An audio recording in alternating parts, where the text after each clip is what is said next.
Este es un mono del viejo mundo, ¿sí? Este es un chimpancé. Ambos monos seleccionan hojas o frutos de colores. Este en los árboles está seleccionando hojas las más tiernas, ¿sí? Que tienen un color rojizo. El chimpancé está en la tierra y está también seleccionando frutos de color amarillento, en la gama del amarillento y del rojizo, ¿sí? Ambos monos pueden distinguir, ¿sí?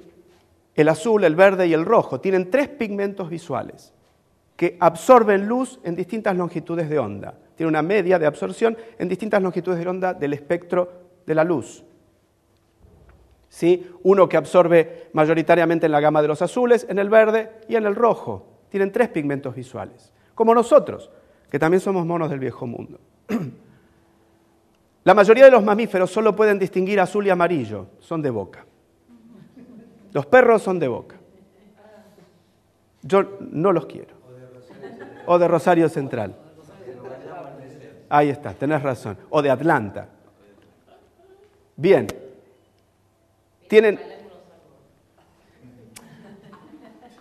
Hay que hacerle un monumento a Palermo, estoy de acuerdo.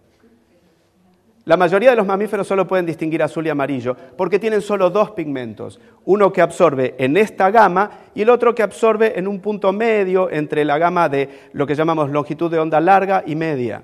¿Sí? A diferencia de la mayor parte de los vertebrados que tienen más pigmentos visuales. Tienen como 4 o 5, los peces, por ejemplo, las aves, los reptiles, etc. ¿Sí? Entonces la pregunta... Si el sentido de la vista es tan importante, ¿por qué los mamíferos tienen, en general, excepto los primates, los monos, y dentro de los primates, los monos del viejo mundo, tienen una visión tan pobre comparada con otros vertebrados? Bueno, eso también es parte de nuestra propia historia, que es los mamíferos, en general, tenían hábitos nocturnos, ¿sí? Hasta la extinción de los dinosaurios, hace 75 millones de años. ¿Sí? Tenían hábitos nocturnos, obviamente, porque era el momento en el cual podían salir a forrajear cuando había menor probabilidad de ser predados. Y en esas condiciones, obviamente, el tener una visión más o menos desarrollada no es relevante, ¿sí? Porque a la noche se ven menos. Eso. Todo a la noche. Bien. La visión tricromática, bueno, esta es la estructura del ojo. ¿Por qué vemos 3 colores? Básicamente porque tenemos este tipo de estructura en la retina, de células que son portadoras, los conos y los bastones, y uno de ellos son portadores de pigmentos, expresan distintos pigmentos que absorben la luz en distintas gamas, ¿sí? Los pigmentos visuales están formados por una proteína y un cromatóforo. Y la sensibilidad a la luz de un pigmento visual está determinada por la exacta secuencia de la proteína, ¿sí? Y la interacción que produce la proteína con el cromatóforo. Esta información se transmite desde el ojo hasta el cerebro, que es donde se procesa. Y se produce lo que vemos, por supuesto.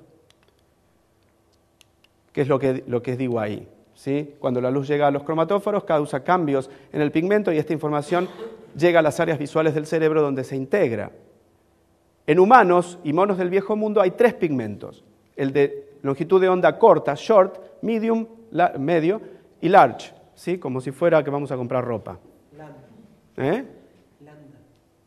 El lambda, eso, longitud de onda. ¿Sí? Acá están los valores, 420 nanómetros, etc. Bien, entonces, la mayoría de los mamíferos solo tienen 2 genes, y aves y peces 4 o más. Entonces, ¿cuándo se originó?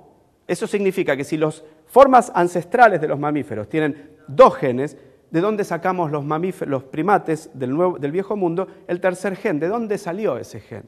Bien, uno puede saber cuándo apareció esa capacidad, ese tercer gen, mapeando la característica en una filogenia. Esto es una filogenia de primates, ¿sí?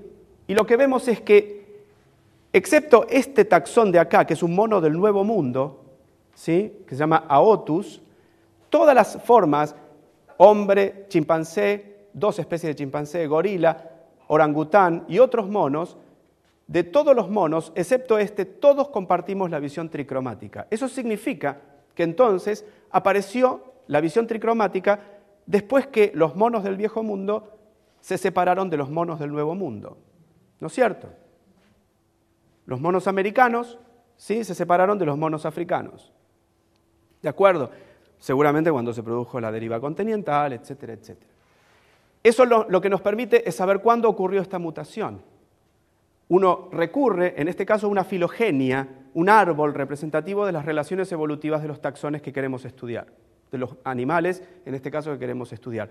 Esta es una filogenia reconocida, aceptada, ¿sí?, donde vemos que nuestra especie hermana son los chimpancés. ¿De acuerdo? ¿Cómo se originó ese nuevo gen? Se originó a partir de la duplicación de un único gen ancestral. Estos dos genes, una vez que se duplicaron, ¿sí?, permanecen uno al ladito del otro en uno de los cromosomas, que creo que es el X. ¿Sí? Son genes que se llaman parálogos. ¿Sí? Se originan por duplicación y se mantienen los dos y evolucionan de manera independiente uno y otro. Y actualmente comparten el 98% de su secuencia nucleotídica. Sí, está en el X, porque el daltonismo se da por mutación en el X. Gracias. ¿Estamos? Bien. Las diferencias entre esos dos genes que confieren la posibilidad de sintonizar luz a distintas longitudes de onda, ¿sí?, está dada por cambios en 3 posiciones aminoácidicas, nada más que 3, y que por diversos tipos de experimentos uno puede saber cuánto cambia, ¿sí?, la absorbancia en cuanto a en el espectro, ¿sí?, por cada una de estas sustituciones aminoácidicas. ¿No es cierto? ¿Cuál es la ventaja de la visión tricromática? Obviamente alimenticia. Saber elegir los recursos por su color. Frutos más coloridos u hojas de una determinada coloración que tienen alguna recompensa. Más proteína, más tiernos, más fácil de digerir, etc. Selección de comida. Las hojas rojizas tienen, se supone, o al menos eso es lo que yo leí por ahí, un mayor contenido proteico. Y el mecanismo es este, un gen ancestral, una duplicación y luego la evolución aleatoria, es esa duplicación, y luego la evolución por selección natural, el ajuste fino a las nuevas funciones. La duplicación de genes precisamente tiene este efecto, la posibilidad de que los resultantes de la duplicación evolucionen y generen incluso nuevas funciones. Así evolucionaron los genomas, básicamente.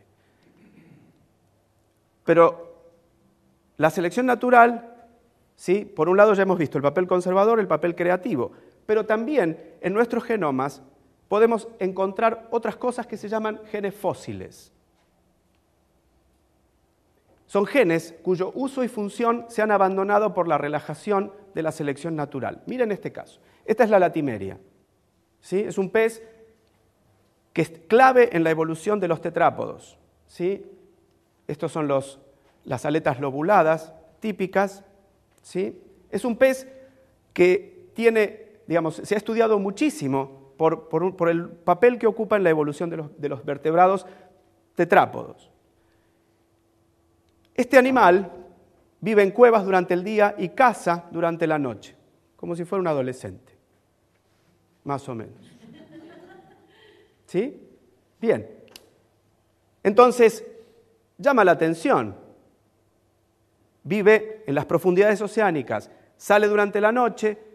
¿Cuál es el sentido que tiene la visión? ¿Qué pasa con la visión, con los genes? Bien. Mira, Fernando. Primero, no tiene genes funcionales que codifiquen o reconocibles que codifiquen para los pigmentos que absorben a longitud de onda media y larga. No tiene. Sí, que sí están en la mayoría de los vertebrados, incluidos los peces. Y el tercero es un gen que no es funcional. Es decir, que no necesita la vista. Y entonces eso significa que, como no necesita la vista, la selección natural no puede mantener a raya las mutaciones perjudiciales que se producen, porque no hay ninguna ventaja ver mejor en un animal que tiene estos hábitos. ¿Sí?